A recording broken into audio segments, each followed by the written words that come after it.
Be on the lookout for all the extra special beasties that roam the murky darkness.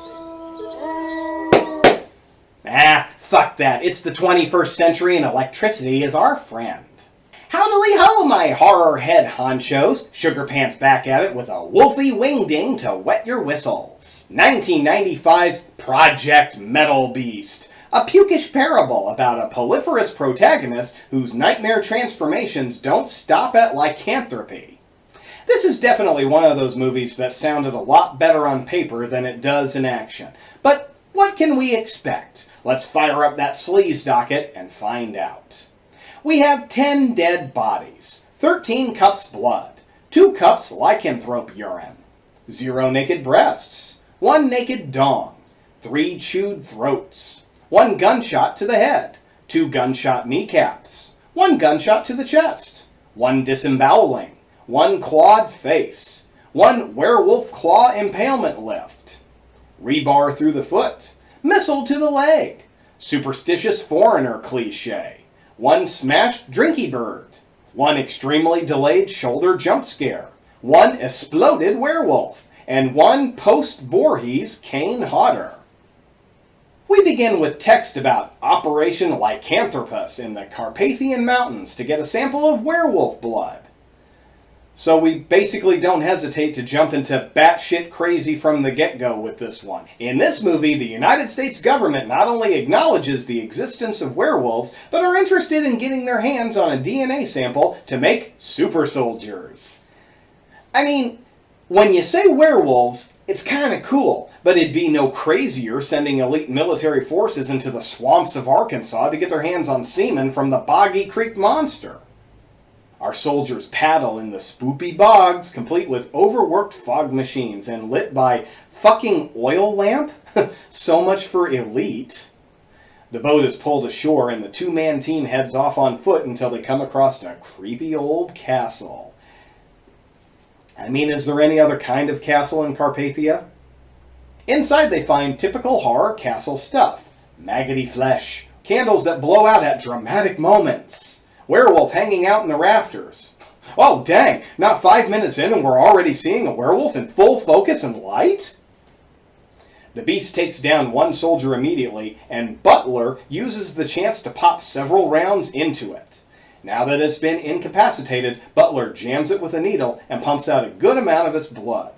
He puts a bullet through his partner and leaves. And we jump to a secret government facility in 1974. Great! Probably would be more impactful if we knew the date when the movie actually began. Let's just assume it didn't take our team 20-some months to travel back to the States. Butler is pacing around, working that crew cut, and bitching about a scientist not being around. He and Miller start butting heads, making certain we all know Butler is a complete douchebag and we hate him. The doctor comes in and wants to know where the blood was taken from. Miller tells her it's not important, and the doctor says it's got an extra chromosome and isn't human. Butler asks if it's diseased, but she doesn't answer right away, and that's when he notices what's left and becomes angry. Well, angrier. The doc says that's all that's left and says if they try to use it on the human body, it will treat it like an infection, including pus and bodily swelling, vomiting and fever, ending in a horrifying death. So basically, werewolf blood is right up there with eating 3 Hot Pockets in a single day. Dead pocket! Miller assures the doc that they aren't doing anything out of line. Butler demands she answer the earlier question, but she says the work won't be done for at least another week. On the way out, Butler says he's not waiting for results and that he spent his entire life looking for that blood. Miller says doing anything rash will ruin both of their careers. After night falls, Butler finds his way back to the facility and fills a syringe with the last of the blood sample. He makes his way to a bathroom and checks the stalls for anyone else. Standing at the broken mirror, which I assume is heavy-handed symbolism, he removes the syringe, tastes the blood, then injects it straight into his arm. You know, wolves are supposed to have a heightened sense of smell, so it's probably not a good idea to turn yourself into a werewolf in the men's room. Most human noses find it offensive. Naturally, Butler starts having negative reactions to the blood. A random scientist barges in and asks if he's okay, but Mr. Grumpy tells him to buzz off. Next day, Butler looks at a slideshow of the werewolf mission, specifically the one showing his dead partner. Suddenly, his newly acquired hearing catches a conversation in another room involving Miller. Miller wakes Butler from his nap and demands to know what he did with the sample. He then accuses him of taking it, and Butler responds that now they'll have lots of blood to work with. So is he volunteering to become a guinea pig? Because there are a ton of movies showing why that would be a bad idea. Butler says his senses are getting stronger, which is all the proof he needs to know it's working. I can hear your heartbeat. For the very first time! Butler begins monologuing, and we get to the crux of his plans, to have the strength of an animal, but the brain of a man. Right, but most humans are stupid fucking idiots, so that's really not a bonus. Miller says he's terminating the project, but Butler says that's not gonna happen. While sitting alone, Butler hears the doctor shatter a glass test tube and goes out into the hallway to sniff. He hears sex noises and takes a huge whiff, but then continues on to the doctor. He grabs her with his newly formed claws and the scene fades. 2 seconds later, a bloody and disheveled doc stumbles from the corner. A couple assistants go to help, and she tells them Butler attacked her. One goes out to confront Butler, who's fully wolfed out and attacks. Miller just happened to be right there and puts a few rounds into the beastie boy. They bundle up his body and the victims and put them all into the cryogenic freezers. Another agent says they'll have to do a full prep of the bodies, but Miller insists that they leave the bullets in Butler's body. Finally, Miller confiscates all records and orders that all the other heads of the Wolf Project be put on ice as well. We get one last look at Butler, who's reverted back to human form just in time for the deep freeze, as well as D's nuts. Skip ahead 20 years and a new secret facility. I always love how movies insist on making time skips round numbers. It's always 300 years later instead of 298 years and 11 months later. Here we see Dr. Anna DiCarlo's office with all sorts of diploma porn. Anna's working in her lab when her phone rings. A colleague, Ferraro, calls out to her to tell her she was supposed to meet him an hour ago for a poker game, but she turns them down to probe at the science lasagna she's got baking in the lab. Next morning, Ferraro finds Anna asleep in the lab and catches her up on the game. He asks how the experiments are going, and she gives a long-winded diatribe of fancy talk to say that the metal and synthetic tissue she's developing, called bioferrin, is still giving her some trouble. But if she's successful, they could use it to graft whole areas of new skin on patients. Ferraro says that they're soon going to have to deal with an expert from Washington that neither has heard of. And guess who it is? Miller! He announces to Anna's team that he believes it's time for human testing. Ferraro says the hardening process is still problematic and that sometimes they get skin as hard as steel. Anna says the hardening problem can kill the patient, but Miller says they'll just be using frozen cadavers from the cryogenics team. Anyone else still too stupid to see where this is going? Ferraro asks what if they refuse, and he says they'll have all funding cut and they'll give the projects to a team who will go along with it. General Hammond is understandably pissed off, but it appears they have no choice unless they want to throw away their careers. Miller says the first cadaver will be delivered next week. He then heads down to the basement and... Really? The super secret cryogenic storage where you keep the werewolf has a 3-digit code on the door? Miller then admits out loud that the whole plan is literally to give a werewolf skin as strong as steel. You'll be indestructible and under my control.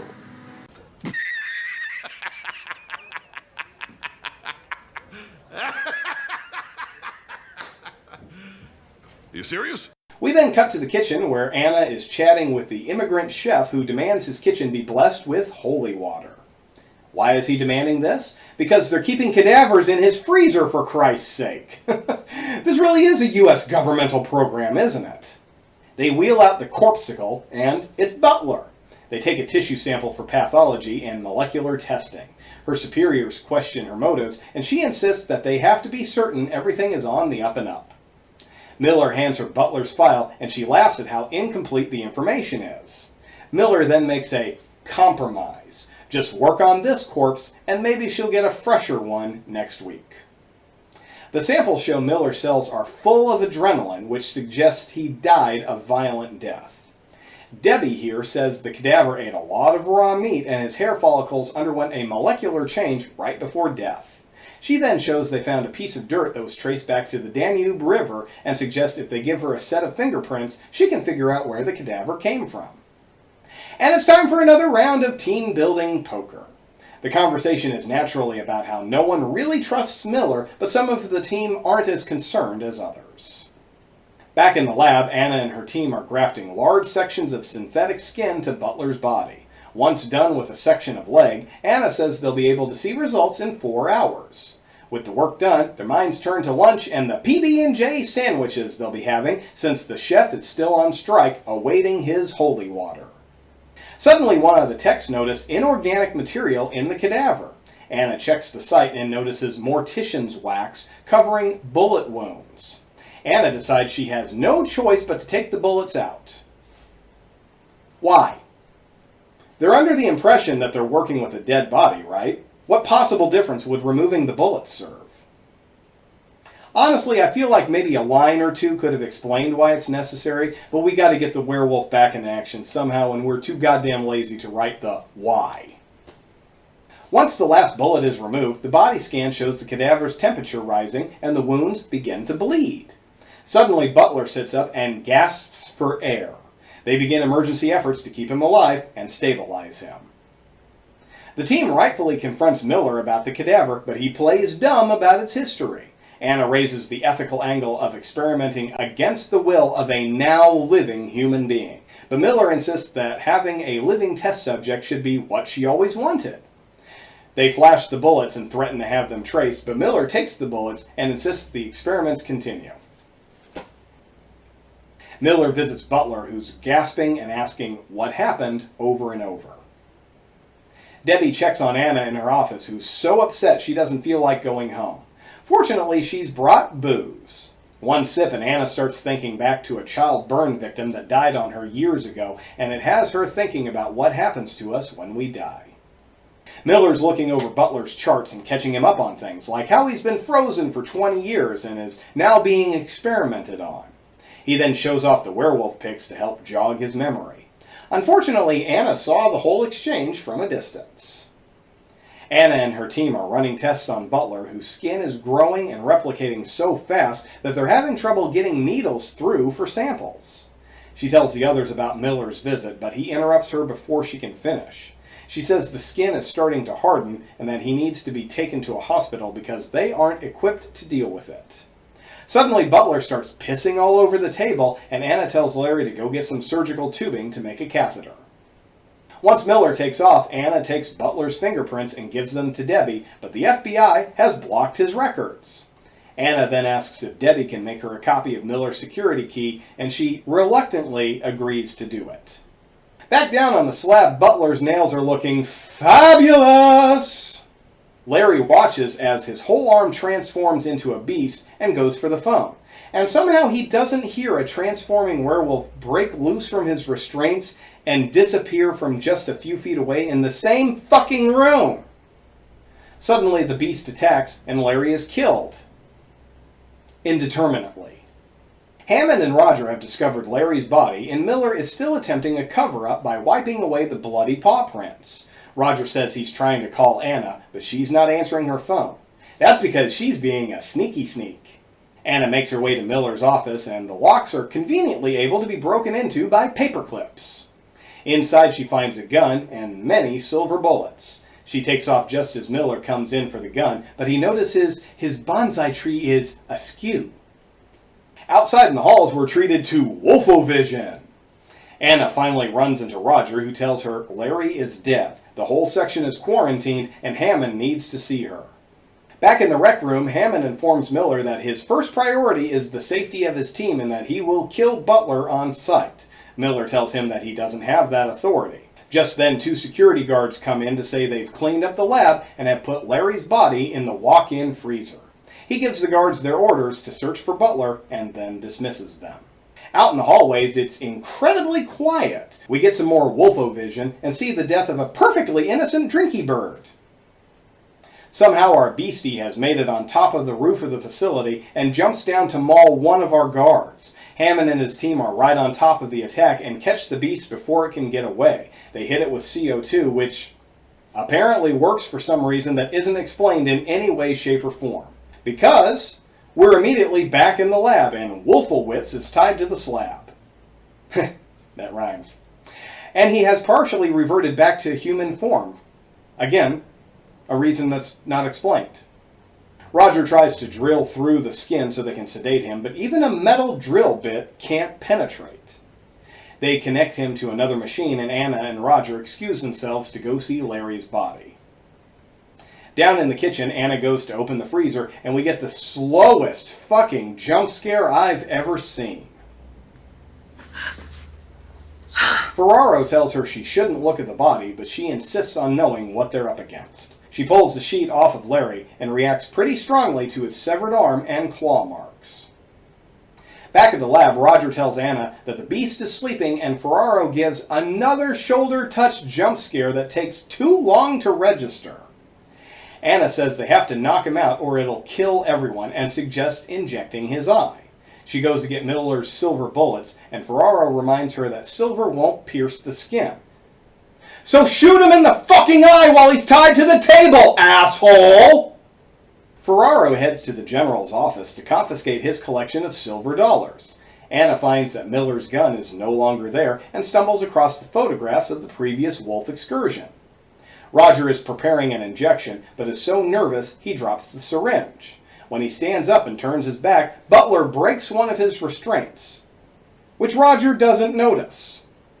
Butler's pulse rate skyrockets, and he breaks another restraint, which Roger also doesn't notice. Seriously, how the fuck does this noisy-ass monster keep getting out of his restraints without the person in the same room hearing him? Suddenly, Wolfie attacks, throwing Roger all over the room. We cut to Ferraro melting down the coins and casting rather large slugs. Anna makes her way back to the lab and meets the wolf at the door. It goes to attack, but reels away at the sight of her cross pendant for some reason. The door slams shut and Anna takes off, but the door was made out of aluminum siding apparently, and the wolf makes short work of it. And we finally see what Ferraro has been making. Silver-tipped fucking rockets! But apparently he mixed the silver with the metal from the skin grafts for an added chance of success. He hopes. Anna suggests shutting down the facility to trap the werewolf inside no matter what happens. Debbie reluctantly punches the code in to lock it down, and they set out to try and stop the beast with their new rockets. Hammond and Miller head through the kitchen and find the poor chef mauled to death. Miller makes the general turn over his gun and walkie-talkie, then blows out his kneecaps. As soon as Miller leaves, we see the shadows of the werewolf, which picks up Hammond and crushes his skull, apparently. And now that we've finally gotten a good look at the werewolf, I gotta say, it looks a lot like a roided out Zat. If anyone gets that reference at all. Miller approaches Anna's ragtag team and tells them no one's killing the beast. Anna throws a rocket at him and makes a break for it while Ferraro blocks the path. Miller doesn't hesitate in putting a bullet through his chest and follows the ladies. Anna and Debbie make their way to the cryogenics lab in the basement, and Debbie guesses the security code on the second attempt. Debbie says the official report was that the entire wing burned to the ground in a fire and seems shocked that the government would lie to them like that. Miller catches up to them and monologues for a bit, giving the werewolf a chance to find them all. Miller then says, No, Donald, it's okay. It's me. Dude, this jackass hated your guts when he was just an asshole human. Now he's an asshole werewolf who remembers you're the one who shot him and put him on ice for a couple of decades before turning him into a governmental guinea pig. What part of reminding him of your name was supposed to work in your favor? He gets backhanded to the floor and tossed around the room for a while, and finally impaled and lifted off of the floor. The two ladies split up to find an exit. Debbie finds one and yells out for Anna, like an idiot, which brings the werewolf right to her. Anna fires a rocket at the beast and completely misses. The wolf is buried under the wall debris, and she gets some rebar through her ankle. So, like, she's done walking for the rest of this movie, right? Nope. She just wraps some cloth around her wound and hobbles around like she stubbed her fucking toe. She finds Debbie laying under the rubble, but the wolf wakes up and attacks, forcing Anna to run away.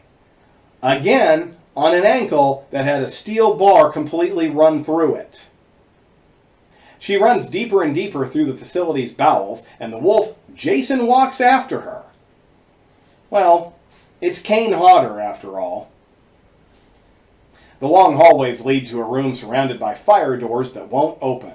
A loose electrical wire zaps the metal grating and pisses off the wolf, distracting him just long enough for Debbie to show up with another rocket. She fires and the projectile embeds itself in the wolf's leg, but it doesn't explode. Well, at least now we know it can pierce his skin. They make it back to the cryogenics room where Ferraro is alive and conveniently has another shell. They load, fire, and the wolf goes kaboom! The three help each other outside, and Anna points out that Ferraro is covered in the bioferrin. She peels off a large chunk that falls to the floor, and they leave. The camera pans down to the fake flesh, which twitches a bit, and roll the credits. Ugh. You know, this was definitely one of those movies that sounded way cooler during the pitch meeting. I mean, a government experiment to give werewolf soldiers iron skin definitely has some serious potential, but I think this movie's problem is they played it too seriously. This was the same year that we got Tales from the Crypt Demon Knight, and I think a similar tone would have gone a long way for this movie. Also, I think the story was completely rushed, ruining any fun this movie may have had. It feels like it should have been a sequel. Like, the first movie remains in the 70s, and the government is experimenting with werewolf soldiers that ends with the project going on ice. Then the sequel skips ahead to the 90s with the metal skin addition to the experiments, creating a new level of danger. First, Project Razorbeast, and then Project Metalbeast. Kinda sets up a franchise followed up with Project Cyberbeast. Yeah. But unfortunately, that's not what we got. Kim Delaney played our ethical doctor Anna and is still working to this day. Some of her other acting gigs include 34 episodes of All My Children. That was then, this is now. Something is Out There. 1 episode of Tales from the Crypt. Darkman 2, The Return of Durant. Mission to Mars. 10 episodes of CSI Miami. 137 episodes of NYPD Blue. And 45 episodes of General Hospital. Barry Bostwick was our douchebag government asshole who most people know as Brad Majors from the Rocky Horror Picture Show, or the mayor in 145 episodes of Spin City. As of this recording, he's got over 180 acting credits, with some still on the way. Kane Hodder was our man behind the mask, and anyone familiar with him definitely recognized his body language. Naturally, Hodder is most known as being Jason Voorhees more times than any other actor. But he's also got 145 credits at the moment, with lots of projects in the works. But I couldn't leave this review without pointing out that Debbie was played by Musetta Vander. Probably not a name you're familiar with, but you definitely have seen one of her most infamous scenes. Mother, you're alive. Too bad you will die. So that's it for this lunatic liaison, my little lycanthropes. So until I greet you for the next shameful side piece, this is your old pal Sugar Pants. See you in your dreams.